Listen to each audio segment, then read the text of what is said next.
如果你以为跟随耶稣等于人生自动开启简单模式，那马太福音10章16到33节会直接把你拉回现实，还顺便泼一桶冷水。想象一下，耶稣前一段才把门徒赶出去，给权柄，给使命，门徒可能正热血沸腾，觉得自己像天国行动派，结果耶稣突然语气一转，说出一句让人背脊发凉的话：我猜你们去，如同羊进入狼群。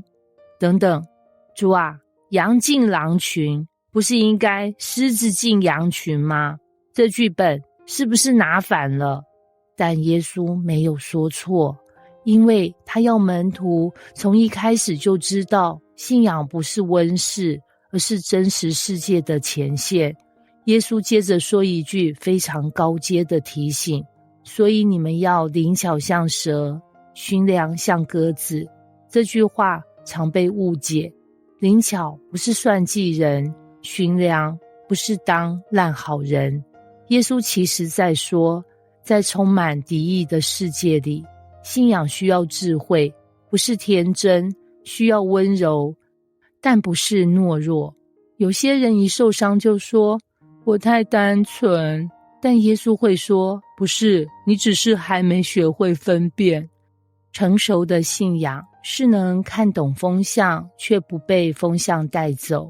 接下来耶稣讲了一段非常残酷却极真实的话：人会被交给公会，被鞭打，甚至弟兄要把弟兄，父亲要把儿子送到死地。这不是恐吓，这是预告。耶稣很清楚，当信仰触动价值核心时，最激烈的反弹往往不是来自陌生人，而是来自最亲近的人。翻译：伤你最深的通常知道你最多。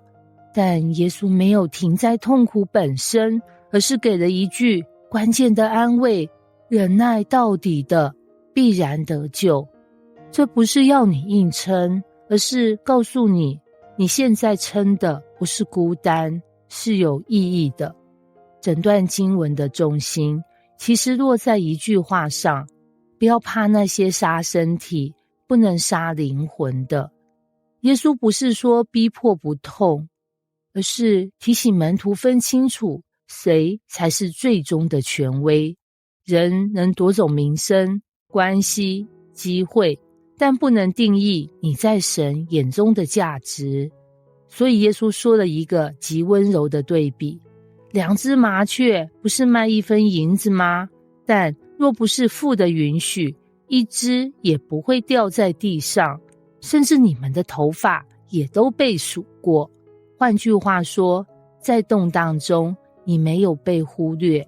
最后，耶稣把选择权交回门徒手中：凡在人前认我的，我在我天父面前也必认他。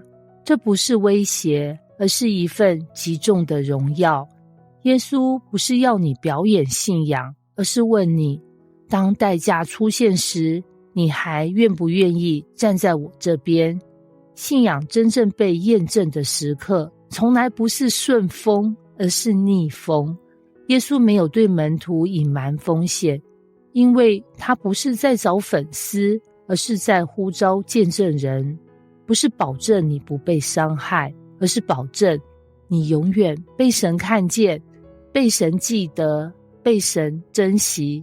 所以问题不是世界会不会反对你，而是当那一刻来临，你还认不认得他？